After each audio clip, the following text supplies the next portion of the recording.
Good afternoon and welcome to the Youth Committee Hangout for the Next Gen Genealogy Network. My name is Shannon Combs-Bennett and I'm the Youth Education Chair for the committee. I'm happy to have you join me today to learn a little bit about journal writing and genealogy prompts for kids. It's July, and which means everybody is on the road, traveling around and doing all sorts of things, so it's only me today, but hopefully you'll learn something new. And it'll be shorter than normal, probably 10, 15 minutes at most, since it's just me doing the talking today. However, we want to encourage you after the show is over, please feel free to drop by our Facebook page, our Google Plus page, and leave us comments if you have anything you'd like to share about what I talk about today, or you have any ideas that you would like to pass on. Love to hear from you. So today, let's talk a little bit about journal writing. I'm sure a lot of you really know what a journal is and how you should keep one and all that kind of stuff. But today I want to focus a little bit on a personal journal for genealogy versus a research notebook. Research notebooks, I'm sure you all are familiar with this concept. It's where you keep your positive and your negative finds, where you go, what you look at, what you find, what you don't find for a specific problem or a research question or whatever you're looking into at that moment. I like to call genealogy journals a research notebook with some feeling. Think of it as a way to express in real time your excitement, your enthusiasm, what you find, when you find it, a story that pops into your head and you want to make sure you put it down. And these are great for kids who are living in the moment. If they're interested in history and genealogy, just think about all they could do to harness or pull in that creative spirit that they have and really create something wonderful for their future. So let's talk about why you should write. Well, first of all, like I said kind of already, it's a great way to share ideas with yourself. You could write something down on the spur of a moment and say, hey, I had this funny idea, and maybe a few months or even a few years from now when you're reading back over your notes, you go, I never followed up on that. And maybe something has come into play now and you know a little bit more and you could answer that question for yourself. They're also a great way to put down your thoughts on making discoveries, your thoughts about something you've read, something you've heard, something you've seen that deals with your family. Kind of give people who might come later in life who see your journals, put them in the moment of exploration. Get people excited about what you're learning about and what you're finding. Of course, you can tell stories in your journals, either stories that you were told when you were growing up, stories you've heard recently, attended a recent family reunion and learned something you never knew before. It could be anything. Stories are fantastic ways to capture a family's imagination. And like I said a little bit earlier, great way to keep kids involved. Get them interactive. Get them engaged in your family history.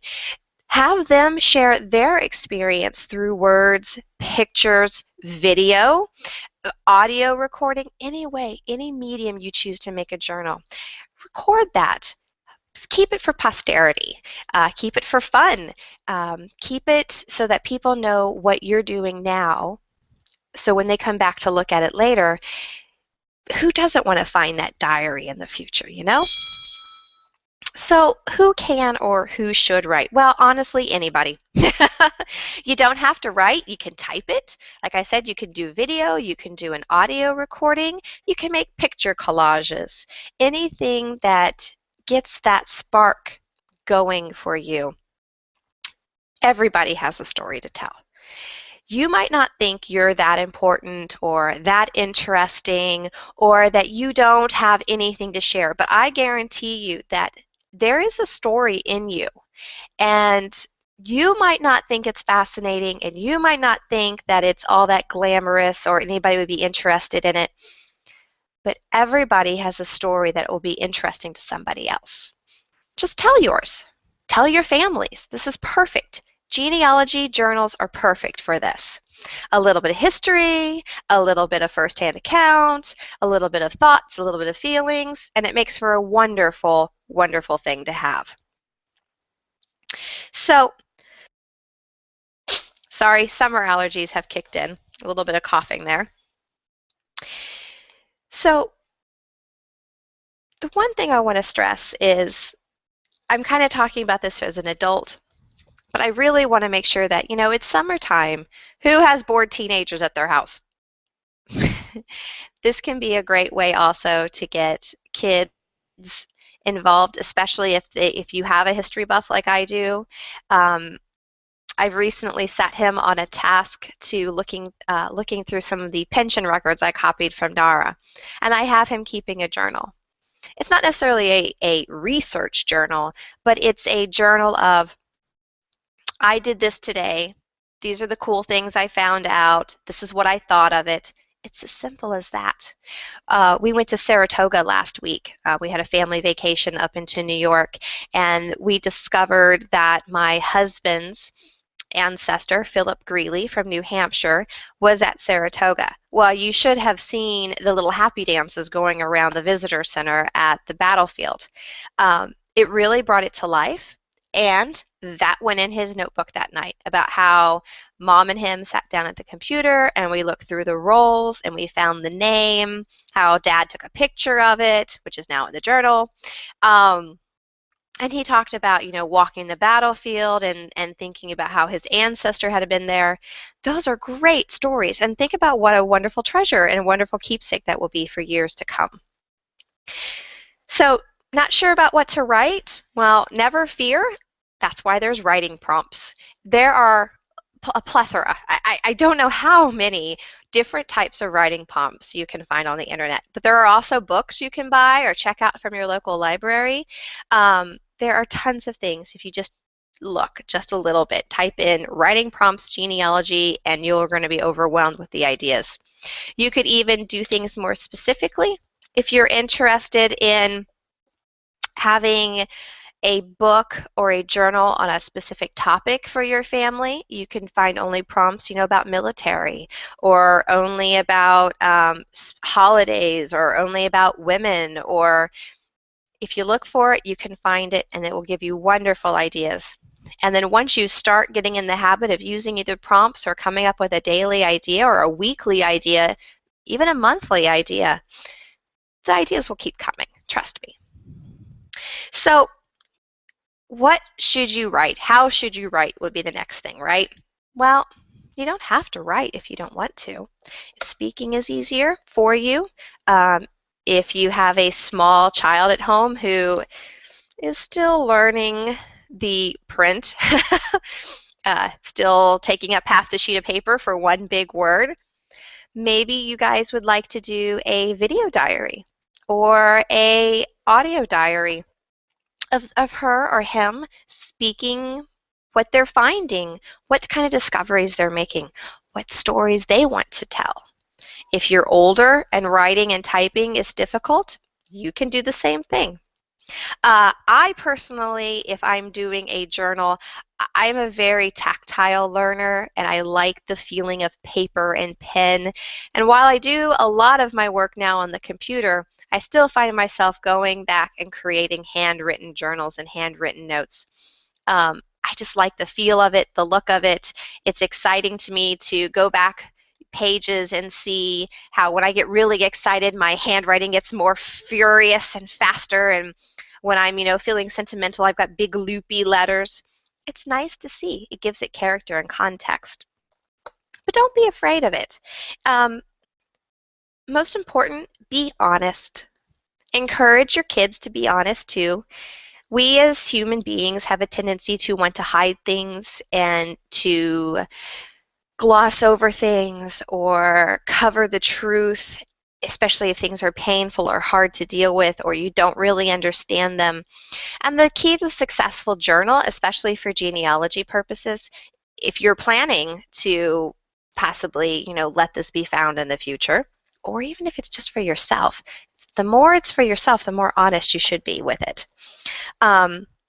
Think about your feelings at the time. If it's something that scared you, if it's something that upset you, if you learned something about your family that you didn't know before, how did you deal with it?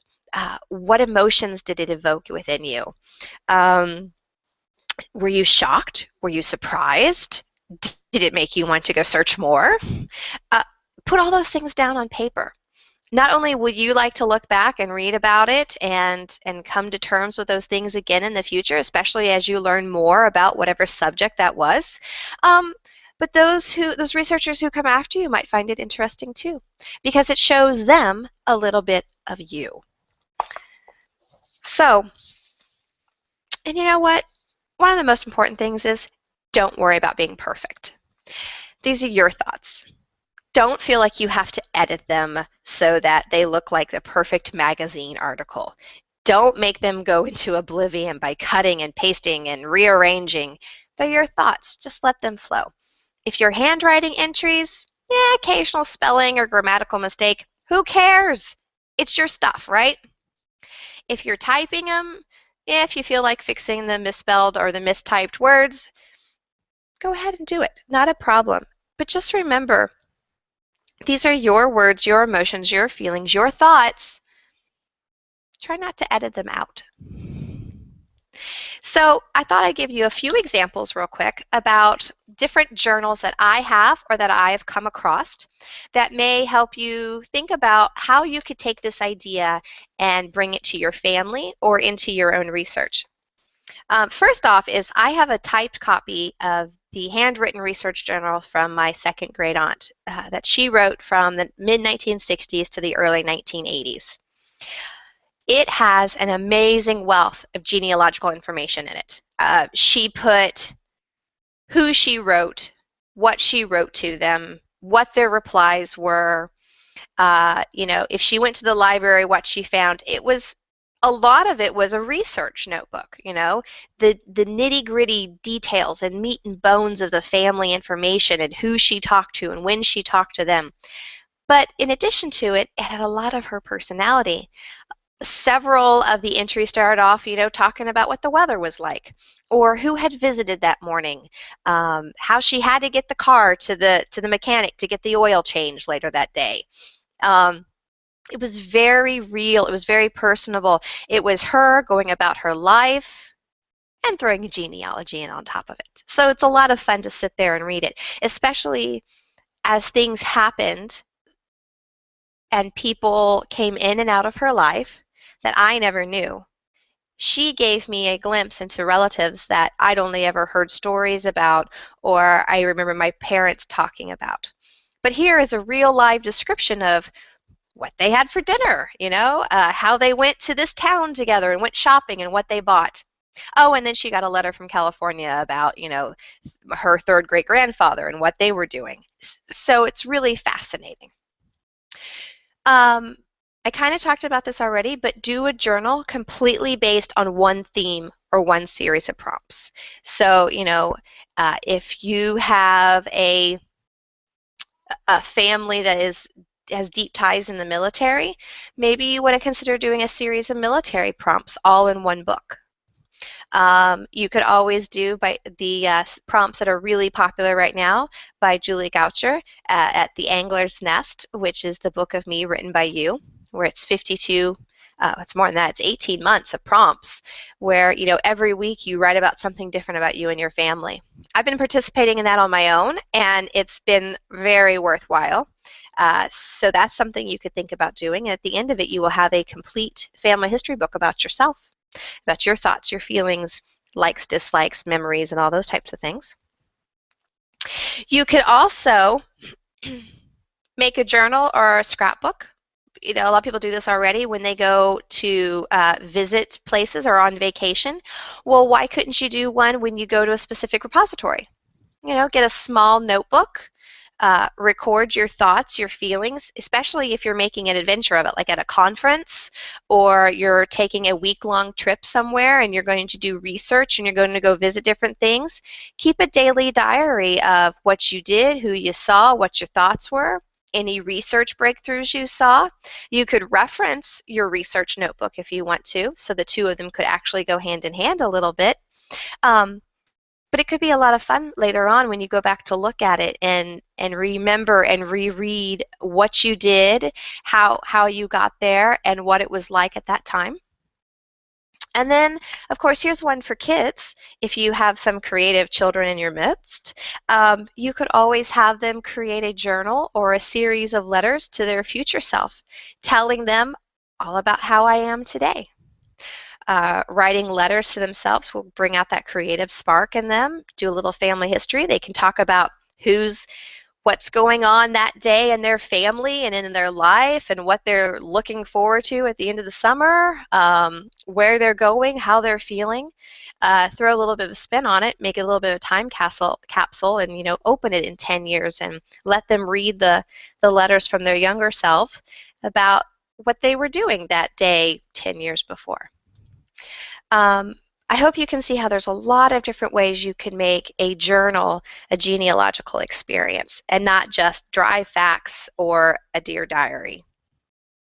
So you don't have to be creative yourself, just trust in others, find a prompt that works for you or an idea maybe that I suggested that you think you can run with, and go hog wild. Have a lot of fun. Like I said before, I'd love to hear what you think, if you've done any of those, if you have any other suggestions for anyone out there, or if you have any topics you think might be fun to journal about. So we're going to be picking up this conversation on the Next Gen Facebook page. Make sure you go out there and like it and join in on the conversation. We'd love to have you if you're not already there.